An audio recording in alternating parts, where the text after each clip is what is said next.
ছোটবেলায় আমি আমার বাবার সাথে ঈদগাহে যেতাম, নামাজ পড়ে এসে গরু কোরবানি দিতাম, বন্ধু বান্ধব সহ ঘুরতাম, আত্মীয়র সাথে দেখা করতাম। ঠিক একইভাবে এখন আমি সন্তানদের বাবা, আমি আমার ছেলেদেরকে নিয়ে মসজিদে এসে নামাজ পড়ছি। এখন গিয়ে গরু কোরবানি দিব, আলাদা একটা অনুভূতি। এটা খুবই ভালো লাগতেছে।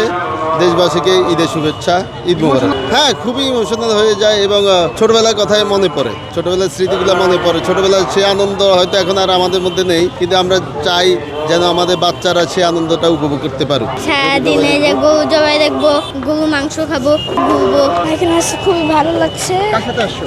আমার বাবার সাথে এসেছি।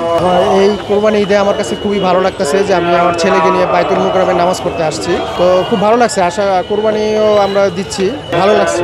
আমার আব্বা অসুস্থ, আজকে আসতে পারেনি নামাজ পড়তে। আমার মনে আছে যে ছোটবেলায় আমি, তো এই জন্য আজকে আমি আমার ছেলেকে নিয়ে নামাজ পড়তে আসছি, ঈদের নামাজ।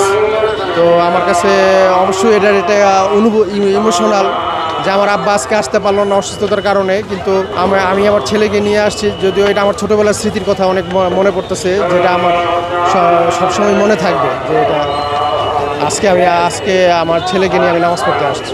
হ্যাঁ, অবশ্যই। আমি যখন বাবার সাথে যে ঈদগাহে যাইতাম তখন ওই ছোটোবেলার স্মৃতিগুলো মনে পড়ে। এখন আমার ছেলেকে আমি নিয়ে আসছি, এখন নামাজ পড়ে আবার যাব, যে কোরবানি গরু এটা করবো। অনেক ভালো লাগতেছে, সারাদিন আনন্দ করবো। আসলে ছোটোবেলার অনুভূতিগুলো যদি মনে পড়ে, যখন খুবই ভালো লাগে এবং সেই জিনিসটা মনে হচ্ছে আমার ছেলেকে নিয়ে আসতে পারে, আমার আরও খুব ভালো লাগতেছে। এই যে প্রত্যাশা হচ্ছে, আসলে মেইন প্রত্যাশা হচ্ছে আল্লাহ তাআলার খুশি, তাকওয়া, যে আমরা যে কোরবানি করেছি আল্লাহ তাআলার খুশির জন্য, আল্লাহ তাআলা যাতে আমাদের কোরবানিটা কবুল করে এবং আল্লাহ তাআলা আমাদের খুশি হয়, সেটাই আমাদের প্রত্যাশা। এখন বাসায় গিয়ে নাস্তা খাবো, তারপরে একটু রেস্ট নিবো, তারপরে মোবাইল দেখবো। ঘুরতে বেরোবো না? না, কেন? কালকে যাবো। স্মৃতিগুলো মনে পড়ে যায় যে পুত্রকে কোরবানি করার স্মৃতিকে অমলিন রাখতে গিয়ে যুগে যুগে এভাবে পশু কোরবানি হয়ে আসতেছে।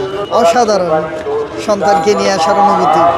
এই যে আপনি তো ছোটবেলা তো বাবার সাথে নিশ্চয়ই যেতেন। জি আজকে আপনি থেকে নিয়ে আসেন, এই দুটাকে কিভাবে মূল্যায়ন করবেন? জি, এটা আসলে খুবই আবেগিক যে বাবা আমাদেরকে ছোটবেলায় ঈদের নামাজে নিয়ে যেতেন, সাথে নিয়ে আসতেন।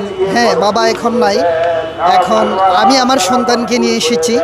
এক সময় হয়তো আমার সন্তান তার সন্তানকে নিয়ে ঈদের নামাজে আসবে।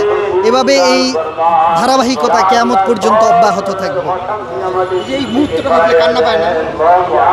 অনেক ইমোশনাল হয়ে যায় আমরা, যে সন্তানকে কোরবানির স্মৃতিকে ধারণ করতে গিয়ে যে পশু কোরবানির ইতিহাস চলে এসেছে যুগে যুগে, আজকে ৬,০০০ বছর ধরে এই ইতিহাসটা কিয়ামত পর্যন্ত টিকে থাকুক, এটাই আমাদের প্রত্যাশা। এই ঈদে প্রত্যাশা কি? প্রত্যাশা সবাই যেন সুন্দর নিরাপদে ঈদ করতে পারে, যারা বাড়িতে গেছে তারা যেন নিরাপদে যেতে পারে এবং তারা যেন নিরাপদে আবার ফিরে আসতে পারে সবার মাঝে, এটাই প্রত্যাশা। এবং দেশটা শান্তি সুখে ভরে উঠুক, হানাহানি মুক্ত হোক এবং সুন্দর একটি দেশ যেন আমরা পাই ২৪-৭০ বাংলাদেশে, এটাই প্রত্যাশা।